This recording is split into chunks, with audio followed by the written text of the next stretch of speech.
नमस्कार साथियों, accounting learning का ये दूसरा वीडियो है। इसके पहले वीडियो में हम लोग सीखे थे अकाउंटिंग, अकाउंटेंसी और बुक कीपिंग का रिलेशनशिप, क्या डिफरेंस, क्या दोनों में सिमिलैरिटीज़ है, उसका मीनिंग क्या है, ये हम लोग समझे थे। इस वीडियो में अकाउंटिंग का ऑब्जेक्टिव समझेंगे। थोड़ा सा ब्रीफिंग करते हैं अकाउंटिंग क्या है और फिर समझेंगे अकाउंटिंग का ऑब्जेक्टिव क्या है। तो अकाउंटिंग एक प्रोफेशन भी है, अकाउंटिंग आर्ट भी है, अकाउंटिंग साइंस भी है, अकाउंटिंग प्रोसेस ऑफ फंक्शंस भी है, डिफरेंट फंक्शंस भी है। तो हम लोग सब चीज़ नहीं, अभी इस वीडियो में हम लोग समझेंगे अकाउंटिंग प्रोसेस कैसे है। तो प्रोसेस ऐसे है कि अकाउंटिंग में बहुत सारे स्टेप्स होते हैं और इसका एंड रिजल्ट होता है बिजनेस इन्फॉर्मेशन तैयार करना, बिजनेस से रिलेटेड इन्फॉर्मेशन तैयार करना, बिजनेस का हेल्थ प्रिपेयर मीन्स हेल्थ जानकारी लोगों को देना, बिजनेस हेल्थ के बारे में, बिजनेस के बारे में इंफॉर्मेशन तैयार करना, एक पर्टिकुलर बिजनेस के बारे में। इसका मेन ऑब्जेक्टिव्स होता है।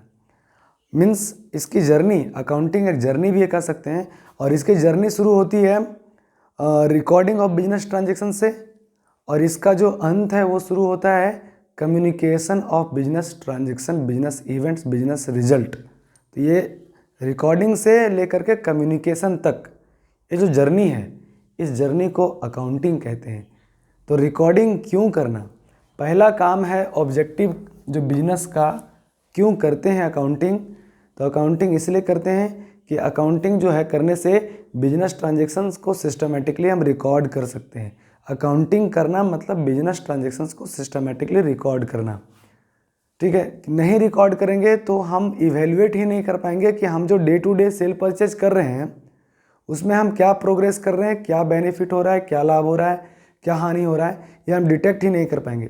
इसलिए the very first objective of accounting is to keep account business transactions properly recorded in the books of account. इसके लिए हम लोग जर्नल करते हैं, इसके लिए हम लोग सब्सिडरी बुक में बिजनेस ट्रांजेक्शन्स को रिकॉर्डिंग करते हैं, क्लासिफिकेशन करते हैं, और फिर हम लोग ट्रायल बैलेंस बनाते हैं एरर्स को डिटेक्ट करने के लिए। फिर हम लोग कैलकुलेट करते हैं profits and loss. It is the main objective of accounting. Her businessman वो चाहता है कि हमने अल्टीमेटली कितना प्रॉफिट अर्न किया, कितना लॉस अर्न किया, कितना लॉस हुआ या प्रॉफिट हुआ। एक्चुअली लॉस कोई चाहता नहीं है, बट लॉस यदि हुआ तो कितना हुआ, क्यों हुआ।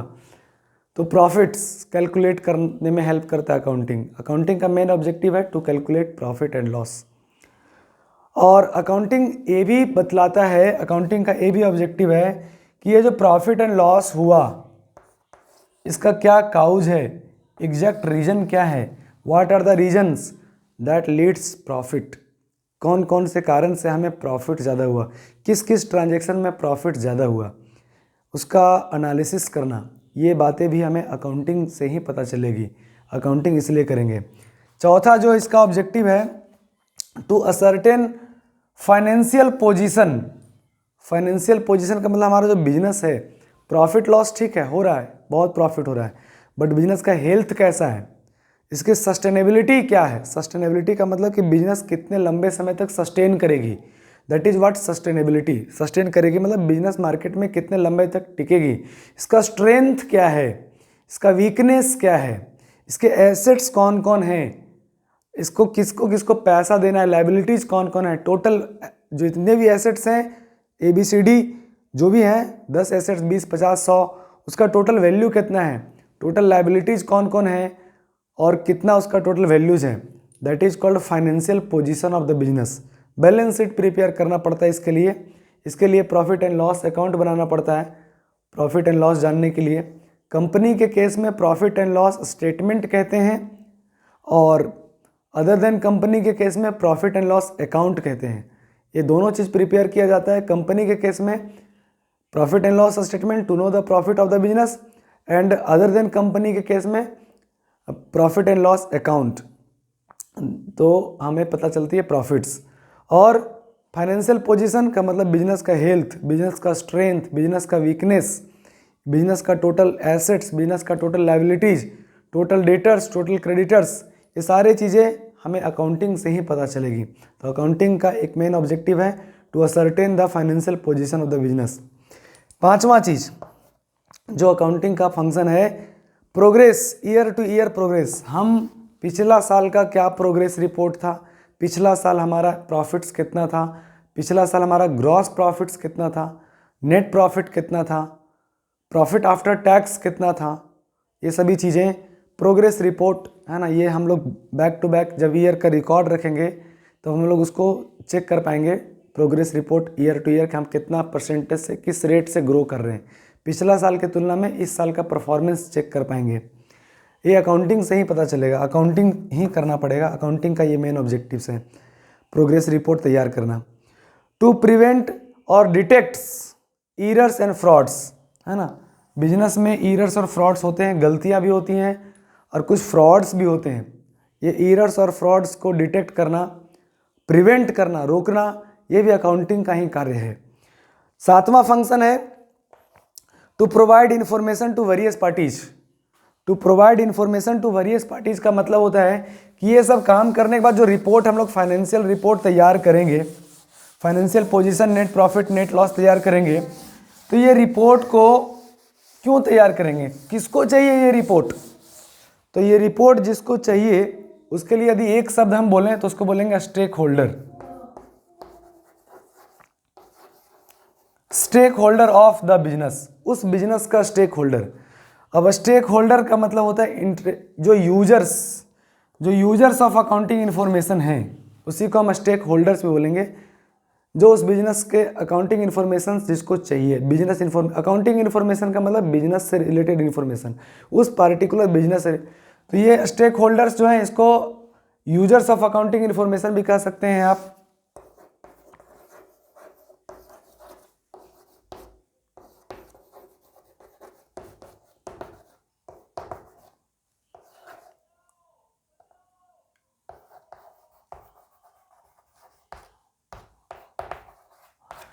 है ना। अकाउंटिंग इन्फॉर्मेशन मतलब उस पार्टिकुलर बिजनेस का इन्फॉर्मेशन, उसके यूजर्स कौन कौन हैं, इसके यूजर्स किसको किसको चाहिए, ये सारे इन्फॉर्मेशंस। प्रॉफिट्स कितना हुआ, लॉस कितना हुआ, लाइबिलिटीज कितना है, एसेट्स कितना है, डेटर्स कितना है, क्रेडिटर्स कितना है, बिजनेस का हेल्थ कैसा है, स्ट्रेंथ क्या है, वीकनेस क्या है, progress report back to back year to year क्या है, ये सारे इन्फॉर्मेशन किसको चाहिए, जिसको चाहिए उसको स्टेक होल्डर्स कहेंगे।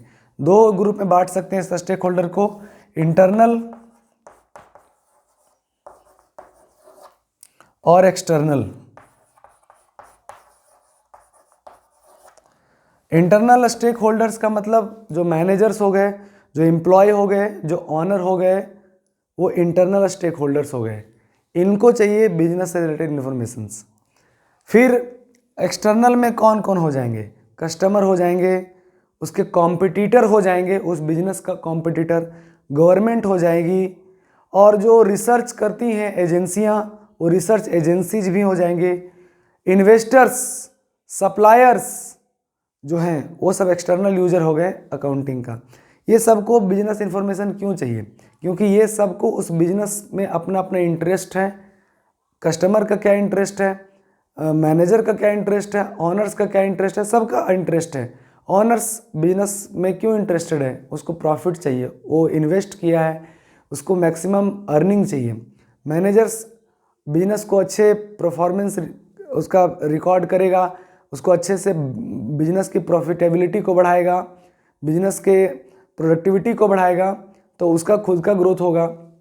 एम्प्लॉयज़ इसलिए रिपोर्ट चाहिए उनको क्योंकि उनका भी इंटरेस्ट बिजनेस में है, बिजनेस ग्रो करेगी तो उनका सैलरी ग्रोथ होगा, है ना। तो ये लोग इंटरेस्टेड लोग हैं।